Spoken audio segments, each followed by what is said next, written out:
The storm came from the west like a living thing, rolling across the desert in sheets of black cloud and lightning that split the sky into jagged pieces. Sarah Redfeather stood on the porch of her ranch house, watching the horizon disappear behind walls of rain that hadn't reached her yet but would soon. The air smelled like wet earth and electricity, and the horses in the corral were restless, stamping and snorting, their ears flicking back toward the darkness. She should go inside. Bolt the door. Let the storm do what storms do. But something kept her there, one hand resting on the porch railing, the wind pulling at her long dark hair that she'd braided that morning and had come loose by evening. She was 46 years old, and she'd lived through worse than weather. She'd lived through losing everything that mattered. She'd lived through being alone so long that sometimes she forgot what her own voice sounded like. That's when she saw them. Two figures on horseback, moving fast across the open ground toward her property, their shapes dark against the coming rain. Her hand moved instinctively to the doorway where she kept the rifle, but she didn't reach for it yet. Just watched, waited, the way she'd learned to wait for everything in this life. They were close enough now that she could see they were men, both of them soaked through already, their horses breathing hard. One of them raised a hand, not in threat, but in something like a plea. The taller one, broad-shouldered and silent, his hat pulled low. The other one, younger maybe, or just less worn down by whatever they were running from. If you were this woman, living alone for years, would you let two strangers step into your home on a night like this? Sarah's jaw tightened. She stepped back into the doorway, her hand finally closing around the rifle, and she waited for them to reach the porch. The rain started then, fat drops that hit the wood like bullets, and within seconds it was a downpour that turned the world into nothing but noise and water. The younger one dismounted first, holding the reins of both horses, and the taller one stayed in the saddle for just a moment longer, his eyes meeting hers even through the rain. There was something in that look, something that wasn't asking for anything, except maybe a chance. She hated that she noticed, hated that some part of her, buried so deep she thought it was gone, responded to it. "We don't mean any trouble, Mum," the younger one called out, his voice barely audible over the storm. "Just need shelter for the night. We can sleep in the barn. Won't bother you none." She should say no, should tell them to keep riding. But the storm was only getting worse, and she wasn't cruel, no matter how much this life had tried to make her that way. She jerked her head toward the barn, still holding the rifle where they could see it. "Barn's that way. You touch anything that isn't yours, you'll regret it." The taller one dismounted then, slow and careful, and when he tipped his hat to her, water poured off the brim. "Obliged, ma'am." They led the horses toward the barn, and Sarah stood there in the doorway, watching them disappear into the darkness and the rain, and she felt something she hadn't felt in 8 years. Something like fear, but not quite. Something like anticipation, but sharper. Something that made her close the door a little harder than she needed to and lean against it, her heart beating faster than it should. The storm raged all night. Sarah lay in her bed, listening to the thunder shake the walls, listening to the rain hammer the roof, and thinking about 2 men sleeping in her barn. She told herself it didn't matter, told herself they'd be gone by morning, told herself that the ache in her chest was just the weather, just the loneliness she'd grown so used to that it had become part of her bones. But sleep didn't come easy, and when it finally did, she dreamed of hands that weren't her own, of voices that spoke her name like it meant something, of a warmth she'd forgotten existed. Morning came grey and soft. The storm burned out, leaving only mud and the smell of wet sage. Sarah dressed in the dark, pulling on her work shirt and trousers, braiding her hair tight because loose things got in the way of living. She walked out to the barn expecting to find it empty, expecting them to have left before dawn like most men did when they got what they needed, but they were still there. The younger one was brushing down his horse, humming something low and easy, and the taller one was mending a broken bridle with hands that moved with the kind of precision that came from years of doing the same thing over and over. They both looked up when she appeared in the doorway, and the younger one smiled. Actually smiled, like seeing her was something that made him happy. "Morning, Mom," he said, and his voice was warmer than it had any right to be. "Hope the storm didn't keep you up too bad." Sarah crossed her arms, leaning against the doorframe. "You're still here." The taller one set down the bridle, standing slowly, and she noticed for the first time how tall he really was, how his shoulders filled the space he occupied. "Didn't seem right to leave without thanking you proper. Name's Cole Brennan. This here's Daniel Mackenzie." Daniel gave a little wave, still smiling, and Sarah felt something twist in her stomach. She wasn't used to men who smiled at her like that, wasn't used to men who looked at her at all, except with suspicion or indifference. "Sarah Redfeather," she said, and the name felt strange in her mouth, like she hadn't said it out loud in too long. "You can water your horses at the trough, then you should go."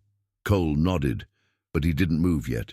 "We're obliged for the shelter, truly. But if you don't mind my asking, Ma'am, you out here all alone?"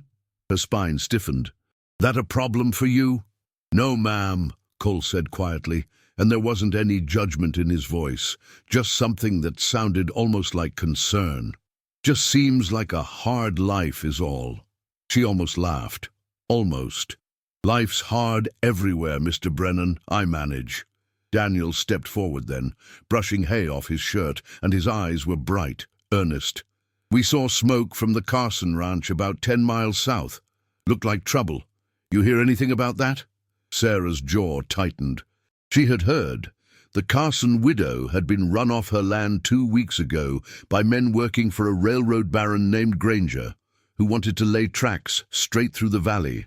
Same thing had happened to 3 other families in the past 6 months. Granger didn't care who he destroyed as long as he got what he wanted. "I heard," she said flatly. "Not my business." Cole's eyes narrowed slightly, and she could see him reading her, reading the lie in her voice. "Might become your business if Granger decides he wants this land too. He won't." But even as she said it, she knew it wasn't true. Granger wanted everything, and she was exactly the kind of target he preferred. Alone, a woman, half Apache, nobody who'd make a fuss if she disappeared. Daniel glanced at Cole, and some silent conversation passed between them. The kind that only happened between men who'd ridden together long enough to know each other's thoughts. Then Daniel looked back at her, and his voice was gentle. "We worked for Granger up until 3 days ago." Sarah's hand moved toward the rifle again, but Cole raised both hands, slowly, carefully. "We quit," he said. "Quit because we couldn't stomach what he was doing. He's got men who'll do anything for money, and we're not those men. We left, and now he's got people looking for us. That's why we needed shelter last night. That's why we're asking if maybe we could stay on a few more days. Work for you. Pay you back for the kindness." She stared at them both, her heart pounding now, her mind racing through all the reasons this was a terrible idea. Letting 2 strange men stay on her property. Men who'd worked for the very bastard who was destroying everything around her. Men who could be lying, men who could be dangerous. But there was something in Cole's eyes, something steady and true, and something in Daniel's smile that felt like sunlight, rare and precious. And God help her, she was tired. Tired of being alone, tired of doing everything herself, tired of the silence. "1 week," she heard herself say, and the words felt like jumping off a cliff. "You work. You stay out of my way. And if I get even a hint that you're lying to me, I will put a bullet in both of you and sleep just fine after." Daniel's smile widened, and Cole nodded once, solemn and respectful. "Yes, ma'am," Cole said. "You won't regret it." But as Sarah turned and walked back toward the house, her hands shaking just slightly, she wondered if that was true. Wondered if she'd just made the biggest mistake of her life. Or maybe, just maybe, the first good decision she'd made in 8 long years. The days that followed had a rhythm to them that Sarah had forgotten could exist. Cole worked like a man born to it, fixing the fence line she'd been meaning to get to for months, reshoeing her horses with a patience that bordered on reverence. He didn't talk much, just moved through the work with a quiet intensity that she found herself watching when she thought he wasn't looking. Daniel was different. He talked enough for both of them, filling the silence with stories about growing up in Texas, about a sister he hadn't seen in years, about the time he broke his arm falling off a green horse and had to set it himself because the nearest doctor was 2 days away. He cooked too, which surprised her. Made cornbread that was better than hers, and a stew that actually had flavor. And when she raised an eyebrow at him over dinner the first night, he just shrugged. "My mama taught me," he said simply, "said a man who can't feed himself isn't worth much." They ate together at her small table, the three of them crowded in a space meant for one, and it felt strange and wonderful and terrifying all at once. She wasn't used to company, wasn't used to the sound of male voices in her home, wasn't used to the way Daniel laughed at his own jokes or the way Cole watched her when he thought she wasn't paying attention. On the third night, after the dishes were done and the fire was burning low, Cole spoke up from where he sat near the hearth, whittling a piece of wood into something she couldn't quite make out yet. "You mind if I ask how long you've been out here alone, Mom?" Sarah was mending a shirt, her hands busy, her eyes on the needle. 8 years. That's a long time. It is. Silence stretched between them, but it wasn't uncomfortable. Daniel was reading an old newspaper she'd had lying around, his boots propped up on the edge of the fireplace, and the whole scene felt almost domestic, almost normal, and Sarah hated how much she liked it. "You ever think about leaving?" Cole asked quietly. She looked up then, met his eyes across the room. They were gray, like smoke, like stone, and there was something in them that made her chest tighten. "Where would I go?" He didn't have an answer for that, just nodded and went back to his whittling. But the question lingered in the air, heavy and sad, because they both knew the truth. Women like her didn't have a lot of options. Women like her survived, and that was enough. Later that night, after the men had gone back to the barn, and Sarah was alone again in her bed, she lay in the dark and let herself imagine, just for a moment, what it might be like if they stayed. If Cole kept fixing things, and Daniel kept making her laugh, and the house felt less like a tomb and more like a home. But she pushed the thought away as soon as it formed, because wanting things had never done her any good. Wanting things only led to losing them. The fourth day brought trouble. Sarah was in the garden, pulling weeds in the early morning cool when she heard the horses. 3 riders, coming fast from the direction of town, and her stomach dropped because she just knew that this wasn't going to be good. Cole and Daniel were in the barn, and she stood, wiping dirt off her hands, her heart already pounding as the riders pulled up in front of her house. The man in the lead was someone she recognized.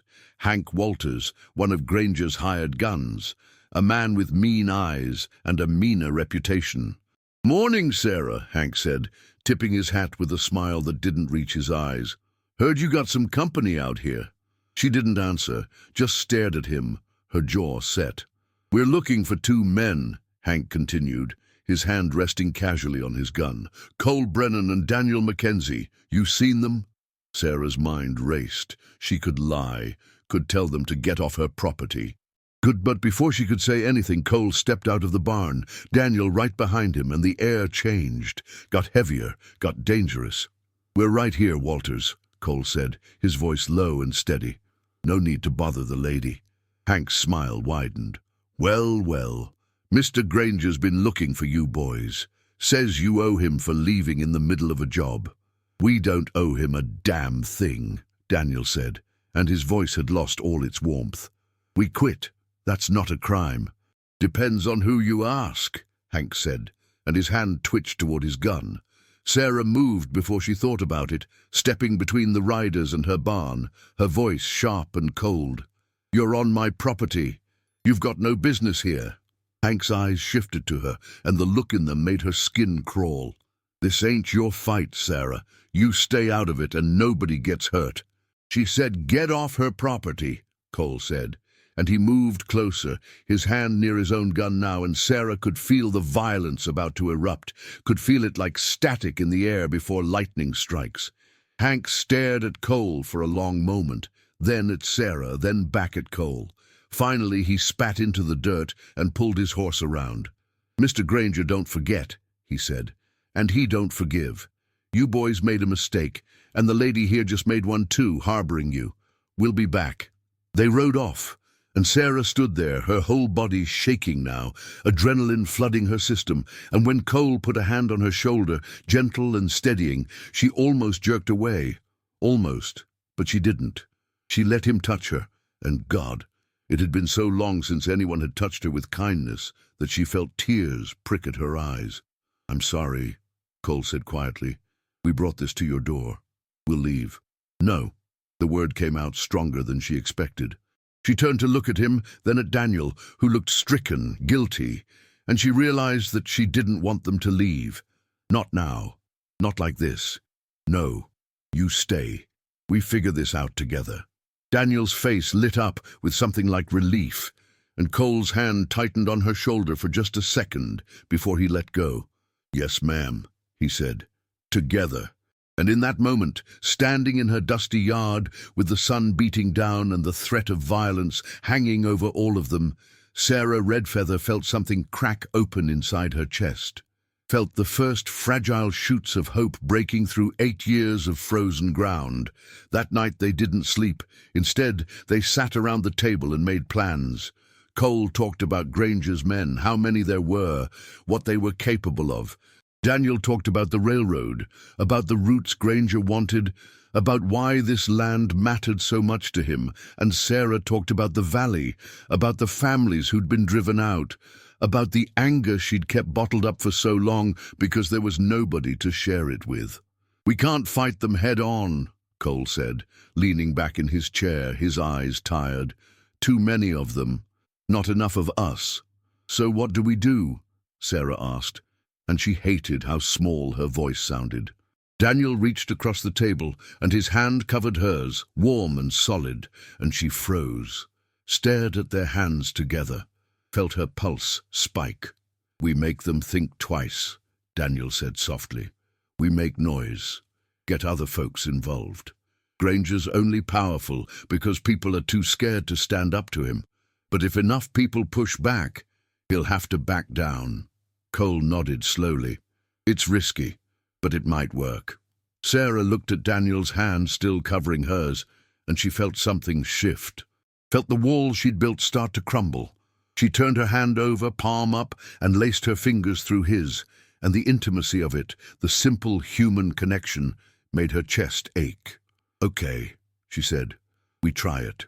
Daniel squeezed her hand, and when she looked up, Cole was watching them both with something in his eyes that she couldn't quite name, something that looked almost like longing. The days blurred together after that. They rode into town, the three of them, and Sarah stood in the center of the dusty street and spoke to people she'd barely talked to in years, told them about Granger, told them about what was coming, and slowly, grudgingly, some of them listened. The blacksmith who'd lost his brother to Granger's men, the shopkeeper whose daughter had been harassed, the old rancher who was tired of being pushed around. It wasn't an army, but it was something.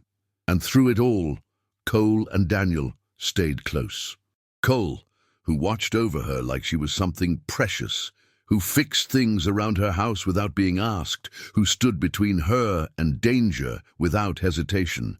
And Daniel, who made her laugh, who cooked meals that tasted like home, who touched her hand across the table and looked at her like she mattered. She told herself not to get used to it, told herself they'd leave eventually, that men always did, but her body didn't listen, her heart didn't listen. And at night, lying alone in her bed while they slept in the barn, she found herself imagining what it would be like to have them closer, to feel Cole's hands on her skin, rough and gentle, to taste Daniel's smile, to not be alone anymore. It was dangerous, this wanting, more dangerous than Granger and all his men combined, because wanting meant hoping, and hoping meant the possibility of losing, and Sarah didn't know if she could survive losing anything else. But she wanted anyway. God help her, she wanted. One evening, nearly 2 weeks after they'd arrived, Sarah was in the kitchen cleaning up after dinner when she heard footsteps behind her. She turned to find Cole standing in the doorway, his hat in his hands, his expression serious. "Need to talk to you," he said quietly. Her heart stuttered. "What's wrong?" "Nothing's wrong. Just need to say something."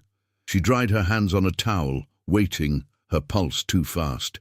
Cole stepped into the room, and the space between them felt charged, electric. "I know we were supposed to be here for a week, and I know we've probably overstayed our welcome. But Sarah," he paused, and the way he said her name, low and reverent, made her knees weak. "I don't want to leave." She couldn't breathe, couldn't think. "Cole, I'm not asking for anything," he said quickly. "I know you've got no reason to trust me, no reason to want me around. But working here, being here with you, it's the first time in years I've felt like I was worth something, like I belonged somewhere." Sarah's throat tightened. "You don't know me. I know enough." He took another step closer, and now there were only inches between them. "I know you're strong. I know you're brave. I know you've been alone too long, and I know what that does to a person because I've been alone too. And I look at you, and I see someone worth staying for." "Aye." Her breath hitched, and before she could stop herself, she reached up and touched his face, her palm against his rough jaw, and he closed his eyes like her touch was something sacred. "I'm afraid," she whispered. "So am I." And then he kissed her, soft and careful, like she might break, and Sarah felt 8 years of ice shatter all at once. She kissed him back, her hands sliding into his hair, and it was nothing like she remembered kissing being. It was better, deeper. It was full of longing and loneliness, and the desperate hope that maybe, just maybe, she deserved this. When they finally pulled apart, both of them breathing hard, Cole rested his forehead against hers. "Stay," she said, and it was both a question and a plea. "As long as you'll have me." They stood there, wrapped in each other, and Sarah felt something she hadn't felt in so long she'd almost forgotten the name for it. She felt whole. But the peace didn't last. 2 nights later, they came. Granger's men, a dozen of them, torches and guns and rage. Sarah woke to the sound of shouting, to the smell of smoke, and she grabbed her rifle and ran outside to find her barn on fire. Cole and Daniel were already out there, fighting back the flames, and the men on horseback were circling, laughing, shooting into the air. Hank Walters sat at the front, his face twisted with cruel satisfaction. "Told you we'd be back, Sarah," he shouted. "Granger wants this land and he's gonna get it. You can leave now or you can burn with it." Rage flooded her system, hot and fierce, and she raised her rifle and fired. The shot went wide, intentionally, but it got their attention. Every single one of them turned to look at her, and she stood there, small and furious, and refused to back down. "This is my land," she said, her voice carrying over the chaos. "My home. And you're not taking it." Hank laughed. "You and what army, sweetheart?" And that's when the others arrived. The blacksmith, the shopkeeper, the old rancher, a dozen people from town, armed and angry, riding hard into her yard, and Hank's laughter died. "Her and us," the blacksmith said, cocking his rifle. For a long moment, nobody moved. The air was thick with smoke and tension, and Sarah's heart pounded so hard she thought it might burst. But she didn't lower her rifle, didn't flinch. Finally, Hank spat into the dirt and wheeled his horse around. "This ain't over." "Yeah," Cole said, stepping up beside Sarah, his gun drawn. "It is." The men rode off, and the people from town helped put out the fire, and when it was finally over and the sun was starting to rise, Sarah stood in the wreckage of her barn and felt Daniel's hand slip into hers on one side and Cole's on the other. "We did it," Daniel said softly. "We did," Sarah whispered, and for the first time in 8 years she felt like she had a future. The weeks that followed were full of rebuilding. Cole and Daniel stayed, and so did some of the men from town, helping to raise a new barn, stronger than the old one.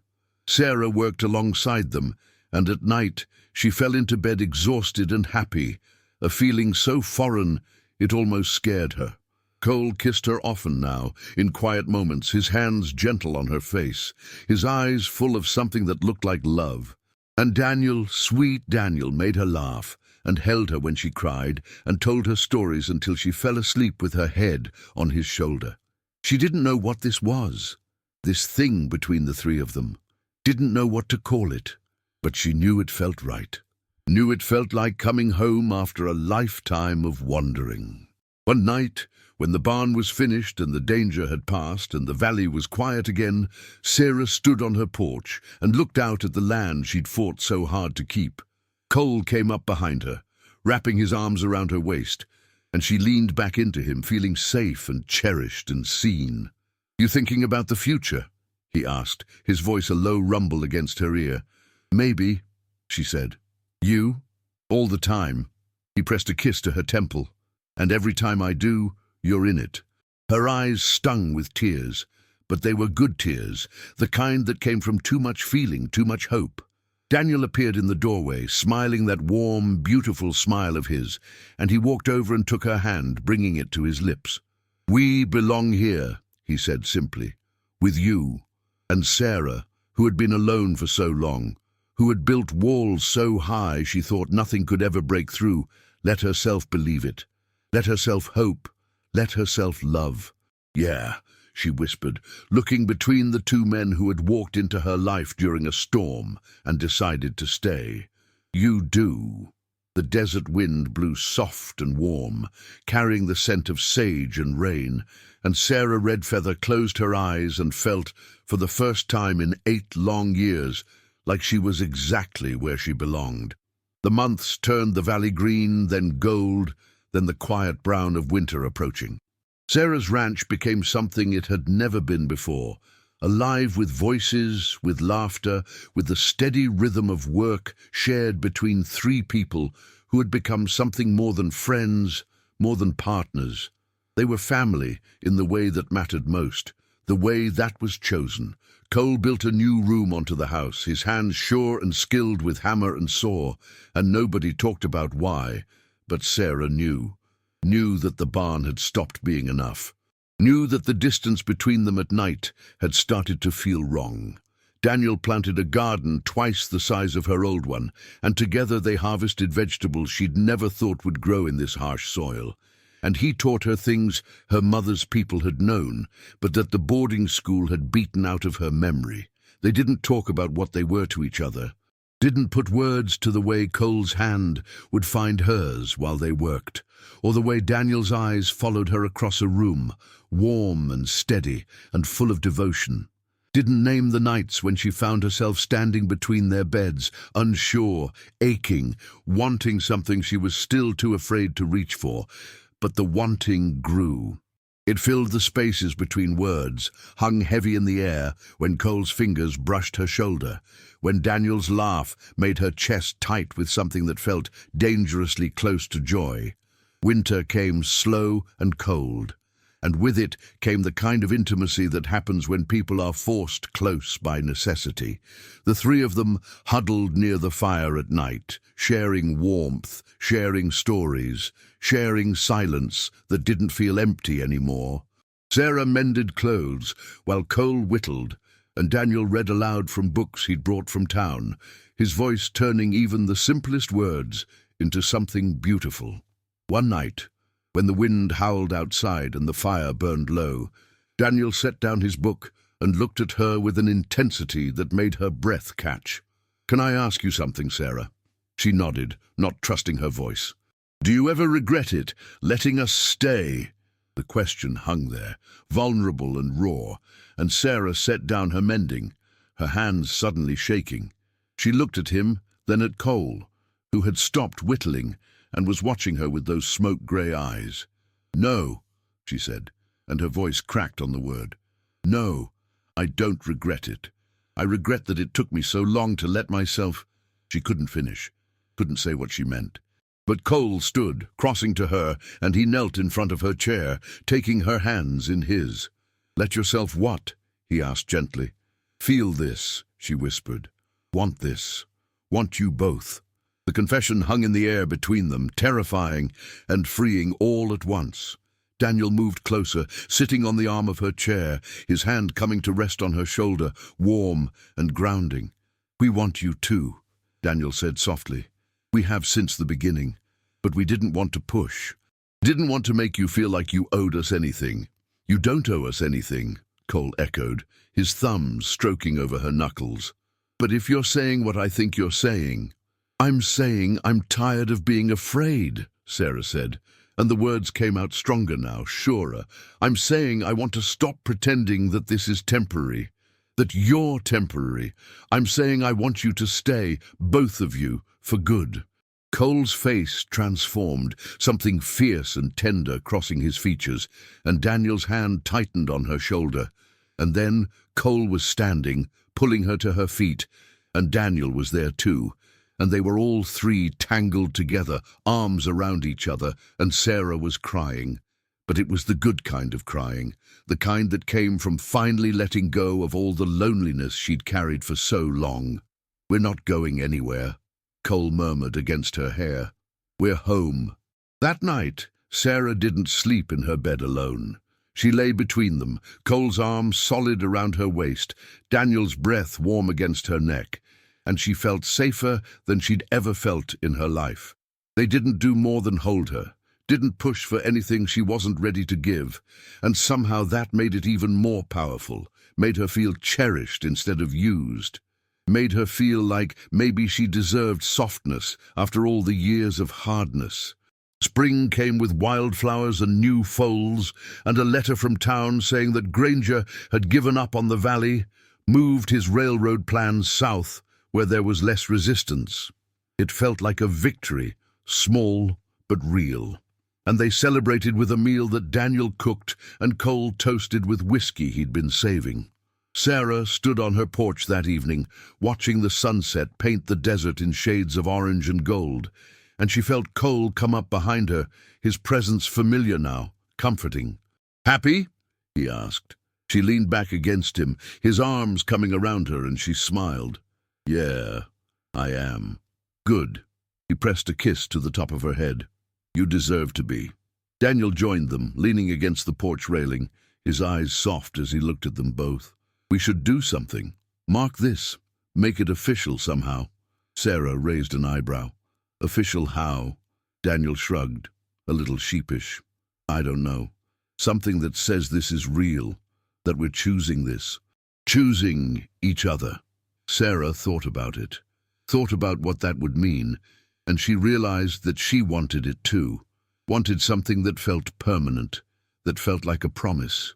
"We could plant a tree," she said quietly, "together. Something that'll grow and last." Cole's arms tightened around her. "I like that." So they did. The three of them dug a hole near the house and planted a young cottonwood, its leaves bright green and trembling in the breeze.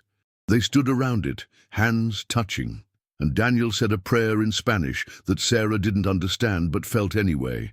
And Cole spoke about roots and growth and home, and Sarah just smiled, too full of feeling to find words. Time passed the way it does when you're happy, fast and slow all at once. The ranch thrived, the valley stayed quiet, and Sarah learned what it meant to be loved by two men who saw her, really saw her, and chose her anyway, chose her strength and her scars and her silences, chose her past and her pain, and her Apache blood that the world had tried to make her ashamed of, chose all of her. They worked together, the three of them moving like they'd been doing it all their lives. Cole still didn't talk much, but his hands spoke volumes, fixing things, building things, touching her in ways that made her feel precious. Daniel still filled the silence with stories and laughter, still cooked meals that tasted like love, still looked at her like she hung the moon. And Sarah, who had been alone for so long, learned how to let them in, learned how to ask for help when she needed it, learned how to say "I love you" without the words catching in her throat, learned how to be soft without being weak. One evening, nearly a year after they'd first arrived, Sarah sat on the porch watching the cottonwood tree they'd planted sway in the wind, and she thought about how much had changed, how much she had changed. She wasn't the same woman who'd stood in the rain with a rifle, too afraid to let anyone close. She was someone new now, someone better. Cole sat down beside her, and Daniel appeared with 3 cups of coffee, and they sat there together as the sun went down, painting the sky in colors that didn't have names, and Sarah felt complete. "Thank you," she said quietly, looking at both of them, "for staying, for choosing this, for choosing me." "Thank you for letting us," Daniel said, his voice warm and sincere. Cole didn't say anything, just took her hand and brought it to his lips, kissing her knuckles. And the gesture said everything words couldn't. The desert wind blew soft and gentle, carrying the scent of home, and Sarah Redfeather closed her eyes and smiled. She'd spent 8 years alone, learning to survive without anyone. But these 2 men, who'd shown up in a storm and refused to leave, had taught her something better. They'd taught her how to live. And as the stars began to appear one by one in the darkening sky, Sarah knew, with a certainty that settled deep in her bones, that she would never be alone again. That this, right here, right now, was what she'd been searching for all along. Not just survival, but belonging. Not just existence, but love. If this story touched your heart, remember that there are many more nights under western skies waiting to be told, many more hearts waiting to find their home.